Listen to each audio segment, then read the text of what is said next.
So today I'm going to be moderator for this program. My name is Jason from Baptist Korea DAO, and I'm very glad to be here with like awesome panels today. So please, would you introduce yourself and what you're building?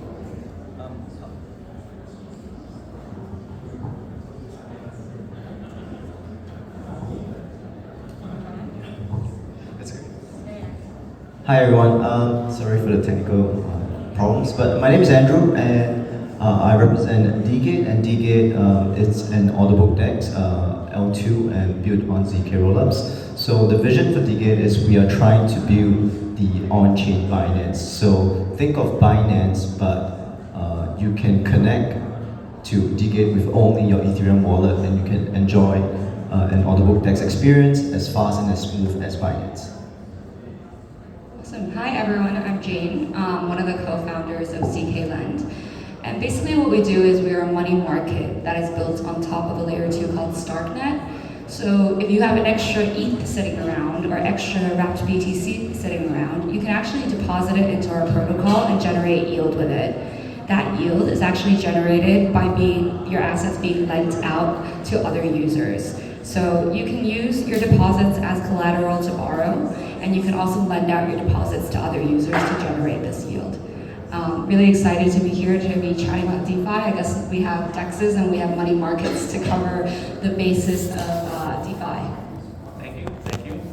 And I'm sad to say this, but our another panel, Kier Lau from Orbital Finance, I heard that their flight has been delayed and they just arrived in Chen, so I guess Kier Lau wouldn't make it. So we're going to just start with two awesome panels.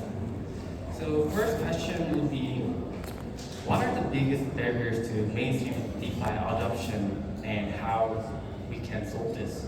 So can you please share your opinions about this? Maybe I'll share a story to really highlight what DGate is experiencing, which really underscores the question. So we are an order book DEX that's built on Ethereum. So the initial thesis was that we want to attract on-chain users to trade on our platform. So we marry both the DEXs and SEXs and create DGate. So but we realized that on-chain users, they enjoy or they prefer the AMM models. You can swap from token A to token B. So we realized actually our real competitors or real users are centralized exchange users who are more familiar with an order book experience or order book UI. So then we tried to go after decentralized exchange users because that's where all the traders are. Because Asians like to make money. So, but then these users, we realized they know how to trade various crypto tokens, but they know less on how to create or use a MetaMask wallet.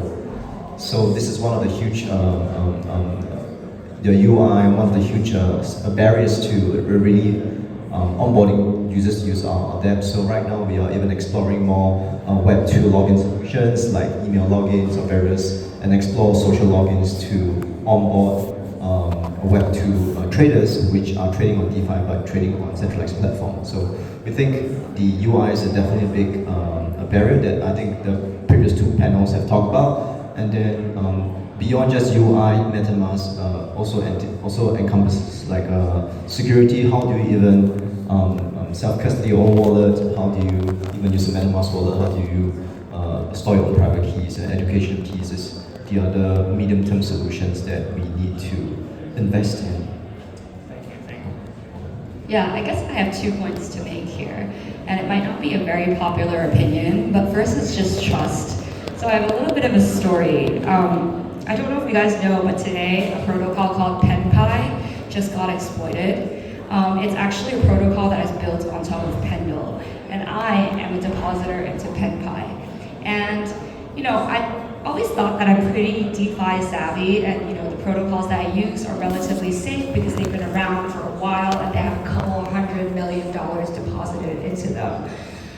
But after today's episode, it made me rethink what trust means in the world of DeFi and how protocols like Pendle or PenPy are going to and be able to go after the exploiters. I think there's a component missing here where maybe law enforcement would actually come into play, because there's a lack of trust amongst users due to however many DeFi exploits have gone on in the past couple of years. I mean, I guess I myself, if I'm new to DeFi, I wouldn't necessarily put money in knowing that I might lose it because I don't know how to make a transaction, or I might lose it because the smart contracts are not safe. So that's the biggest barrier to me. The second part is actually like mobile applications.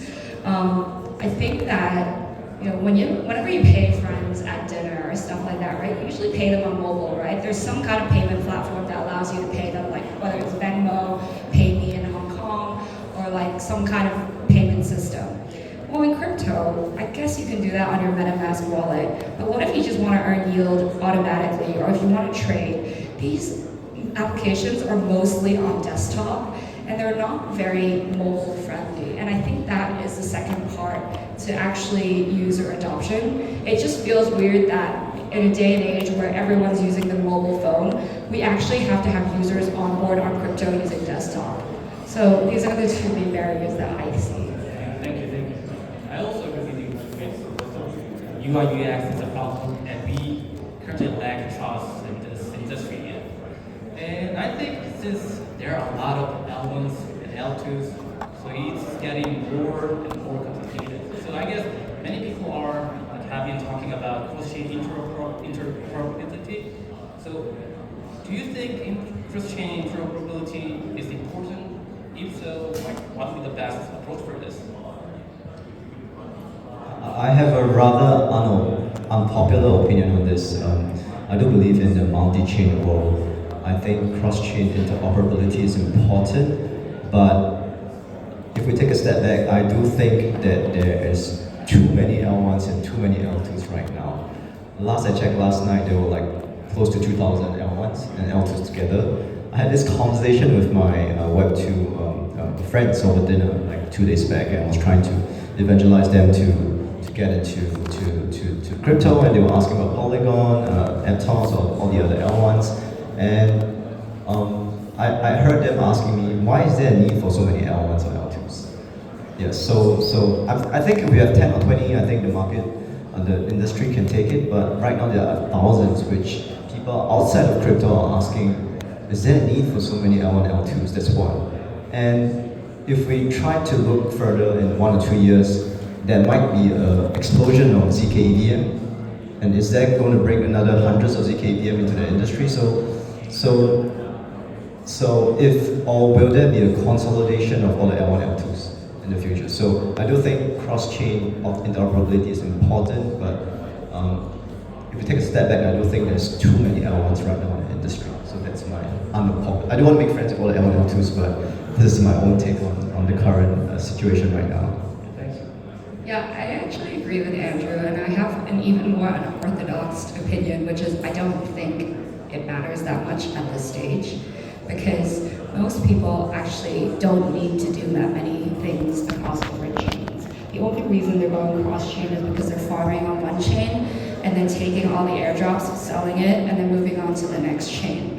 Like if I'm borrowing and lending on, I don't know, Avalanche, for example, I have the exact same functions on Base. So does interoperability now matter between that money market protocol on Base and Avalanche? It probably doesn't, because you can have the exact same functionality on either network. So I think what really matters is ultimately for me sticking to one chain to be able to execute on most of your actions and then migrating over when you need to. But all of this talk about chain abstraction, I think it's a good idea. I just don't think it's something super necessary at the moment, given the developments of like the current L1s or L2s in place. Thank you very much. I also agree with you guys' opinion that we are still at the early stage. So too many L1, too many L2s, capital fragmentation. Yes, true. And I think to onboard millions to DeFi crypto, I think we also need like attractive DeFi protocols, DApps. So if we want to onboard like many people here, how can DeFi protocols kind of improve user experience and onboard normies beyond crypto native users? I'd like to borrow Jane's idea on mobile first and also social. I think these two key things, if we can marry social and mobile into DeFi, that would be the easiest way to onboard the normies, like you said, to DeFi. We need to meet where the users are right now, and there's a lot of social connections on mobile. Imagine you can pay to your friends or pay to your friends using mobile via your social circle. So these two things, I think, it's currently missing, and if we could marry that into some of the DEXs or DeFi protocols, that could be a game changer. I think another one, I do think it's cross-chain payments.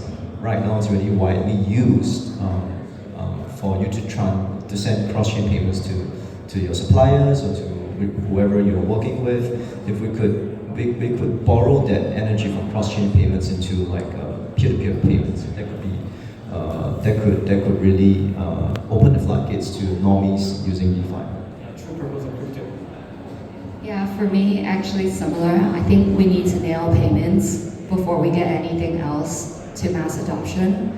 And what I mean by that is, if you have a Binance account, right, you can just enter someone's Binance ID and pay them without any fees. On Ethereum, you can't do that, right? You have to enter their ENS ID, and then you pay like $1, even at the lowest gas fee right now, to transfer money to the other person. And then that person needs to have their MetaMask or Rappi wallet installed on their phone to make sure that they see their balance. I think until you nail the payments piece, anything else in DeFi is an afterthought, because if you don't have money in your wallet, how are you going to transact with it? So I don't want to like, I guess, draw on this point any further, but I think, Ton does a really, really good job when it comes to social payments. I just want to be able to pay someone after dinner and have them receive that money right away, regardless of where they're at. And so I'm very bullish on that network in particular, because I think that once they have that figured out, apps will just swarm over and build different DeFi applications on top of them, because there's already a huge use case. Thank you. But as everyone knows here, nowadays, like meme, it's like everyone wants their meme to kind of pop, like there are kind of speculation is driving this market. So, what do you think like DeFi platform can do to create sustainable growth beyond speculation? Definitely real world utility. My personal thing is that there isn't a lot of positive revenue model in DeFi. Think borrowing, lending, think exchanges, think platforms. These are probably the only revenue model I think can really earn revenue or profits. So I do think real world utility like RWA is something that can really drive the conversation moving forward. For example, we've been recently working with Mountain Protocol, USDN, which is a rebased stablecoin. So imagine if you would like to, imagine you just hold USDM in your wallet, and it earns you the 5% yield every single day, auto rebalance, rebased, and your USD increases every single day. It's a very powerful stablecoin. So I think such interesting new innovative stablecoins could and RWA, other RWA inventions can actually drive the conversation in this sector. Yeah, I want to double click on the idea of utility, and I want to use the Uniswap token as an example. We all know that the Uniswap token is an OG token here, right? But fundamentally, there's no token utility. I don't know if you guys know this.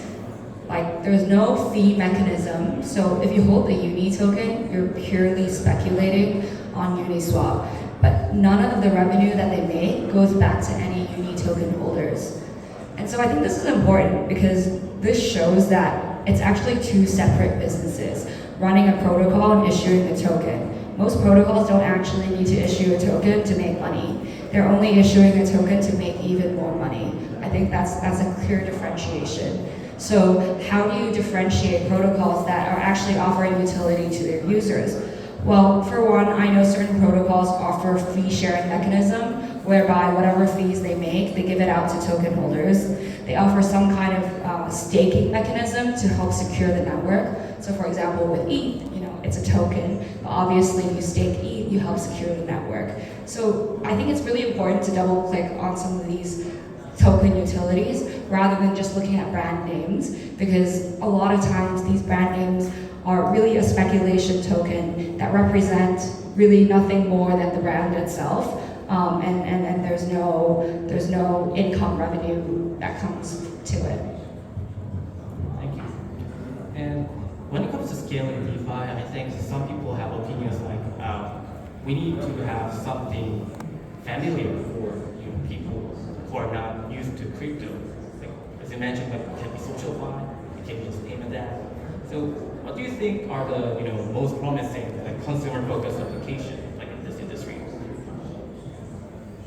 Most promising consumer-facing DeFi application. I heard a recent story in which a team was actually building capital loans based off your Twitter reputation. So I thought that is actually quite interesting. Imagine you can secure a loan based on your Twitter reputation. So that idea gave me I had a deep memory for me, because this is one of the reasons why I got into crypto in the first place, into DeFi, because I came from a Web2 background. I raised some funds, I had my own startup, and access to capital was something that was so difficult, because if you want to borrow money from the banks and all that, there's various barriers, application forms to fill, your credit scoring and all that. And when I remember when I first played DeFi, I could borrow land, I could borrow money, I could LP. And I realized that, hey, I'm a normie and I could finally have an equal seat on the financial table. Of course, my funds will not be so big, but it's pretty equitable or pretty fair, I'd say. Instead of the bank saying, hey, no, you're not a high net worth or whichever, you get a different rates and all that. So that was one of the reasons why it pulled me into DeFi.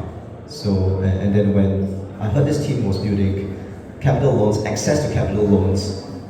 I think this is something that all normies or all the Web2 people would. Well, it's a barrier, or it's a problem that they all face when securing loans from banks. And if DeFi could actually bridge that gap or solve that gap, it would be, I would say, one of the best consumer-facing DeFi applications. It could be a game changer. Yeah, thank you. For me, I actually think access to derivatives and complex products is the biggest selling point to DeFi. Because, anyone who is under regulation by any government knows that they can't buy a lot of financial products, because either their net worth is not high enough, they don't have enough investment knowledge, yada yada yada. And what that means is retail is effectively locked out from a lot of the institutional products that are currently out in the market. So one of the things that Athena did really well, even though it's a stable coin, is that it helped bring the carry trade to retail users in order to help them generate yield on SUSDE. I think bringing more of these products to the market, to normie users, is extremely important, because it unlocks derivatives to a new market of users. And of course it has its dangers, because if you don't know what the product is all about, you could be exposed to unnecessary risks. But at least because crypto is still not yet super regulated when it comes to the types of financial products offered, I think this is one of the playing fields that is most advantageous right now. Thank you.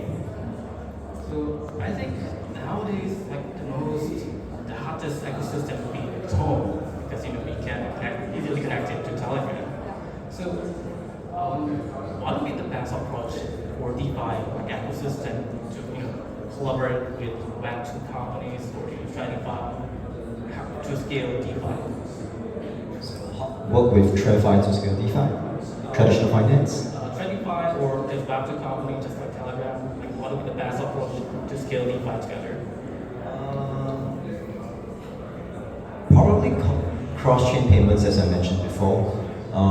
I remember when I was paid to overseas suppliers, bank charges used to be 30 to 50 USD for one payment, which eats into the profits of the company. And then you have TransferWise, which brought down the cost by a lot. And right now, you can simply pay a supplier, which is instant via stablecoins. So I think there's definitely one way in which banks can incorporate to widen DeFi or use DeFi or tap on DeFi to and work with DeFi. And the other way I think traditional finance can work with DeFi is I personally I believe in asset tokenization. So imagine if you can, the banks or TradFi can tokenize various real world assets or in that manner such that they could provide such services to even more people. And that could be a revenue driver or a new business for TradFi, and by leveraging tokenization, they could even create more services to the different customers that they might have. Yeah, I think for me, it's just all about the rails onto crypto. So, like we were talking about TON, right? So I'm going to use it as another example. Even if you send money to someone on TON, the issue is how do they bring it into fiat so that they can actually go eat dinner with it somewhere, right? I think I recently saw, and I don't think it's a very good example, but for example, Crypto.com is working with Standard Chartered to offer off-ramping services across X amount of countries. And I think this is monumental because what that means is users can trade their crypto, deposit it into an exchange, and off-ramp it however they want to. And I think this is still a key rail missing because even if you go into different shops or different platforms, they still kind of take a cut of the transaction or transacting amount. So I don't think that user experience is quite nailed down yet.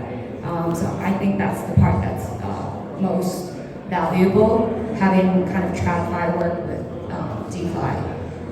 Thank you. Thank you everyone for the insights today. We're almost at time. So thank you again. Thank you.